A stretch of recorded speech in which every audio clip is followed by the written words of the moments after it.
Hello friends, नमस्कार, जय भोलेनाथ। दोस्तों, आज के इस वीडियो में मैं आपको बताने वाला हूं कि अगर आप केदारनाथ जाना चाहते हैं तो आपको कहां पहुंचना होगा और केदारनाथ आप किस किस प्रकार से पहुंच सकते हैं और वहां कहां रुकना पड़ेगा, होटल का चार्ज कितना देना पड़ेगा, खाने का चार्ज कितना देना पड़ेगा और आपको किस टाइम में जाना उचित रहेगा और कौन सा पीक का सीज़न होता है और कौन सा मतलब सबसे कम भीड़ वाला सीज़न होता है, वो सब इस वीडियो में कवर करेंगे। और साथ में हर एक प्रॉब्लम जो है आपको वहाँ आने वाली है उसके बारे में बताने वाला हूँ और आपको किन किन चीज़ों की सावधानी रखनी चाहिए वो भी इस वीडियो में कवर करने वाले हैं। तो इस वीडियो को एंड तक देखें और अगर आपने हमारा चैनल अभी तक सब्सक्राइब नहीं किया है तो प्लीज़ सब्सक्राइब कर लें और बेल आइकन को दबा लें जिससे आने वाली वीडियो की नोटिफिकेशन आपको सबसे पहले मिल सके। सो गाइज़, अभी तो रक्षाबंधन का त्यौहार चल रहा है तो आप सभी को रक्षाबंधन की बहुत बहुत शुभकामनाएं। सो अब शुरू करते हैं इस वीडियो को। सो गाइज़, मान लीजिए आप भारत के किसी भी कोने से आ रहे हैं तो आपको हरिद्वार पहुंचना है। मान लो यूपी, हरियाणा, राजस्थान, एमपी, कहीं से भी अगर आप आते हैं तो आपको डायरेक्ट हरिद्वार पहुंचना है। तो मान लीजिए आप ट्रेन से आते हैं या बस से आते हैं तो हरिद्वार स्टेशन पे आ जाइए। जैसे आप ट्रेन से आए तो हरिद्वार स्टेशन के बाहर से ही आपको केदारनाथ के लिए बसेज मिल जाएंगी और जो केदारनाथ के लिए बसेज होती है वो 4 बजे से लगभग 9 बजे तक के लिए चलती हैं सुबह।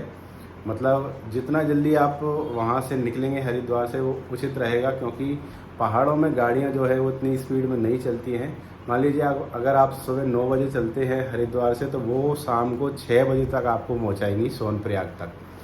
तो हरिद्वार से सोनप्रयाग तक के लिए ही बसेज मिलती हैं, क्योंकि वहाँ से आगे कोई भी साधन नहीं जाता है, यानी कोई वाहन नहीं पहुँचेगा। चाहे आप अपना खुद का वाहन लेके जाइए या टैक्सी लेके जाइए या बस लेके जाइए, वहाँ पे आपका साधन नहीं जाएगा सोनप्रयाग से आगे। क्योंकि इसके बाद जो है सोनप्रयाग से 5 किलोमीटर आगे शेयरिंग टैक्सी मिलती है जो कि खुद वहीं की होती है। वो लोग अलाउ नहीं करते आपका वाहन ले जाना। और 5 किलोमीटर के बाद में आ जाता है गौरीकुंड, और गौरीकुंड से ट्रैकिंग करना होता है 16 किलोमीटर का, यानी पहाड़ों पे चढ़ना होता है। वो आप 3 प्रकार से कर सकते हैं। अगर आप पैदल चलना चाहें मेरी तरह से, जैसे मैंने करी थी, आपने देखा होगा वीडियो में, तो आप पैदल भी चल सकते हैं। ओनली 16 किलोमीटर की चढ़ाई है लेकिन सीधी है, भोलेनाथ जी की कृपा से आसानी से चढ़ जाओगे। अगर आप नहीं कर पाते हैं तो घोड़े ले सकते हैं, आपको आराम से दोनों तरफ का लगभग 3000 रुपये में घोड़ा मिल जाएगा वहाँ पे। और अगर आप घोड़े नहीं ले, मान लो बुजुर्गों को लेके जा रहे हैं तो पालकी भी ले सकते हैं। सो अब बताते हैं, मान लीजिए आप हरिद्वार पहुँच गए अपने किसी भी स्थान से। हरिद्वार पहुँचने के बाद आप जितना जल्दी हो सके वहाँ पे बस ले लीजिए। मतलब ऑनलाइन भी बुकिंग कर सकते हैं बस की, ऑफलाइन। अगर ऑफलाइन करेंगे तो भी वहाँ मिल जाएगी आसानी से। मान लीजिए 4 से 9 के बीच में आपने कोई भी बस वहाँ पे ले ली है तो बस का जो किराया है बहुत ही सस्ता है। आराम से आप 600 से 700 रुपये में सोनप्रयाग पहुँच जाओगे। किसी कारणवश मान लीजिए आपको हरिद्वार से केदारनाथ के लिए बस नहीं मिलती है तो आप ऋषिकेश पहुँच जाइए। वहाँ से ऋषिकेश की दूरी ओनली 30 किलोमीटर है और ऋषिकेश से जो सोनप्रयाग है यानी केदारनाथ के नीचे, वो दूरी है 200 किलोमीटर। मतलब हरिद्वार से डायरेक्ट अगर सोनप्रयाग जाएं आप तो ओनली 230 किलोमीटर की दूरी है। और मान लीजिए आपने बस ले ली हरिद्वार से और डायरेक्ट वो बस शाम तक, मान लो 9 बजे अगर आप चलते हैं हरिद्वार से तो वो शाम को 6 बजे तक आपको पहुंचाती है। शाम को वहाँ पहुँचने के बाद आप वहाँ पे एक होटल ले लीजिए। मतलब कोशिश ये करिए कि आप जितना जल्दी हो सके हरिद्वार से निकलें, जिससे कि वहाँ शाम होने से पहले पहुँच जाए और वहाँ पे एक होटल ले लें। होटल आपको सोनप्रयाग में बहुत सारी अवेलेबल है, ऐसा नहीं है कि आपको मैं डिस्क्रिप्शन में लिंक दे दूँ या 1-2 ही होटल होंगी, बहुत सारी होटल है। कोई सी भी होटल आप वहाँ जाके ले सकते हैं। मतलब होटल का जो किराया है वहाँ पे बहुत ही सस्ता है। बार्गेनिंग करें आप, सबसे बड़ी बात, आप वहाँ जाएँ। ऑनलाइन करोगे तो फिक्स रहता है, लेकिन अगर आप वहाँ जाते हो, मान लो 1000 रुपये बताते हैं तो वो 500 रुपये तक आप आराम से आपको होटल दे देंगे। और 500 रुपये से लगा करके होटल का चार्ज 3000 रुपये तक है। आप एसी एंड नॉन एसी वाला ले सकते हैं, लेकिन मैं आपको सजेस्ट करूँगा आप नॉन एसी लें, क्योंकि पहाड़ों में वैसे ही बहुत ठंड पड़ती है। तो सोनप्रयाग में एक रात रुकने के बाद सुबह जितना जल्दी हो सके आप ट्रैकिंग करें। मतलब वहाँ सोनप्रयाग में अपना खुद का वाहन अगर लेके गए हैं तो वहाँ रख के, या दूसरे वाहन से गए हैं टैक्सी से या बस से, तो वहाँ आपको सोनप्रयाग तक वो छोड़ ही देगा। उसके बाद वहाँ रात में रुक के सुबह जल्दी से आप निकलें और वहाँ मिल जाएगी। थोड़ा आगे चल के एक पुल पड़ेगा, वो पुल से आपको गौरीकुंड तक के लिए टैक्सी मिलेगा, वो आपसे ओनली 50 रुपये लेगा और 50 रुपये में वो गौरीकुंड छोड़ देगा। गौरीकुंड से आपको पैदल चलना है या घोड़े पे जाना है वो आपकी मर्ज़ी है।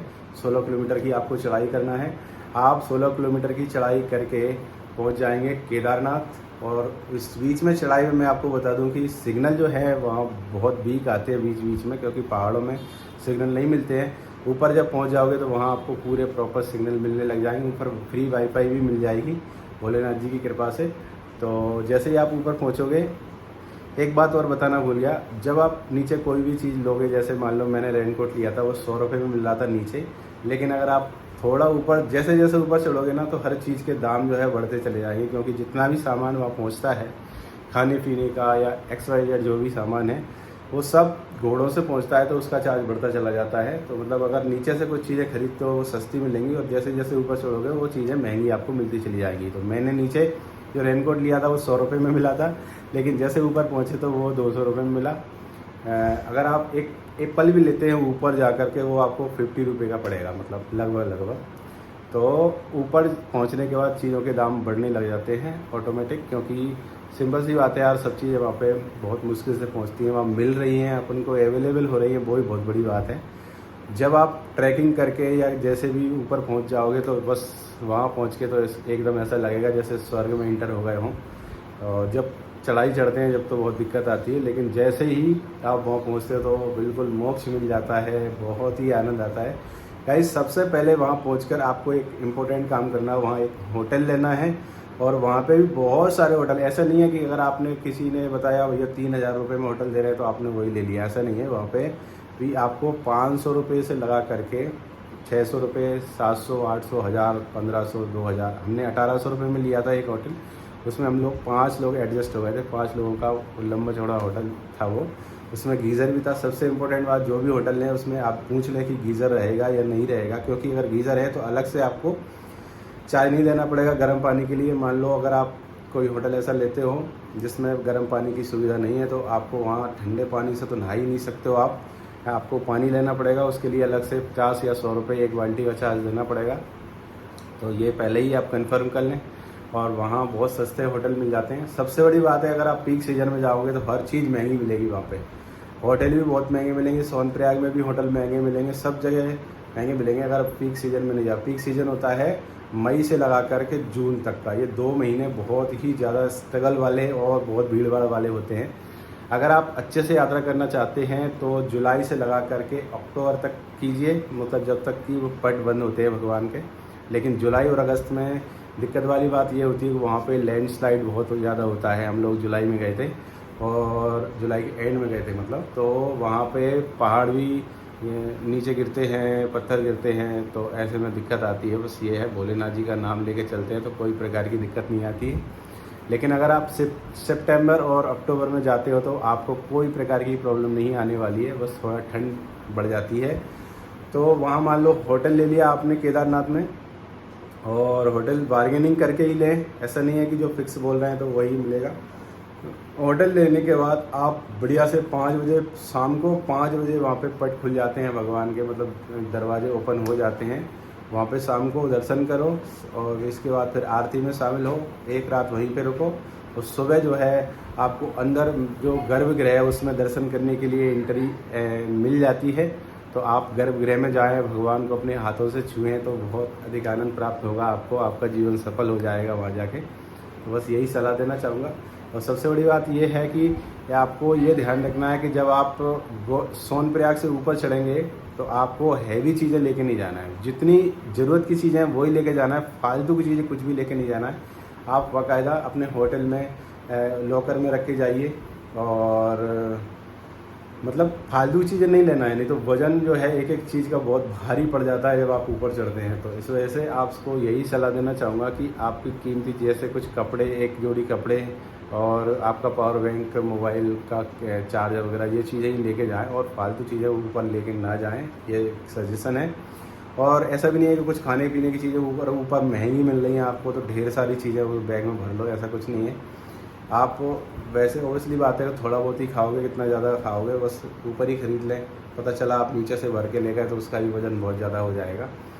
सो वहाँ जब पहुँच जाओगे तो आपको एक अलग ही अनुभूति प्राप्त होगी और वहाँ जो है बहुत ही आनंद आता है। बस एक रात रुक के ज़रूर आएँ आप, ऐसा नहीं कि एक ही सुबह गए और बस दोपहर एक बार दर्शन करें और निकल लिए, क्योंकि जो शाम को दर्शन होते हैं उसमें अंदर गर्भगृह में एंट्री नहीं होती है, इसलिए आप वहाँ रात रुकें। और कुछ लोग कमेंट में पूछ रहे थे कि सोनप्रयाग से कितना दूर है। सोनप्रयाग से जो केदारनाथ है वो लगभग 22-23 किलोमीटर पड़ेगा, लेकिन ट्रैकिंग जो है वो 16 किलोमीटर की है, क्योंकि सोनप्रयाग से आपको एक टैक्सी मिलेगा 5 किलोमीटर छोड़ के आएगा वो आगे गौरीकुंड तक। गौरीकुंड से आपको चलना पड़ेगा 16 किलोमीटर। और बहुत सारे लोग कमेंट कर रहे थे कि होटल कितना महंगा मिलता है। होटल बहुत सस्ता मिलता है, नीचे भी सस्ता मिलेगा, बस ये है कि आप पीक सीजन से बच के रहें। और मैंने बता ही दिया है सब कुछ आपको। जब से मंदिर के दरवाजे खुलते हैं, यानी जो अक्षय तृतीया होता है उसके बाद से, यानी मई से, उस टाइम से पीक सीजन स्टार्ट हो जाता है। केवल जुलाई में भीड़ कम रहती है, अगस्त में भी कम रहती है, लेकिन उसमें लैंडस्लाइड होती है तो बहुत कम लोग जाते हैं। लेकिन सितंबर अक्टूबर में बहुत ही कम भीड़ होती है वहाँ पे, तो उस टाइम पे भी जा सकते हैं। सो गाइज़, मैंने आपको पूरी एक एक चीज़ की जानकारी देने की कोशिश की है। अगर आपको ये जानकारी पसंद आई है तो इस वीडियो को लाइक ज़रूर करें और मैं मिलता हूँ अगले वीडियो में। तब तक के लिए जय भोलेनाथ।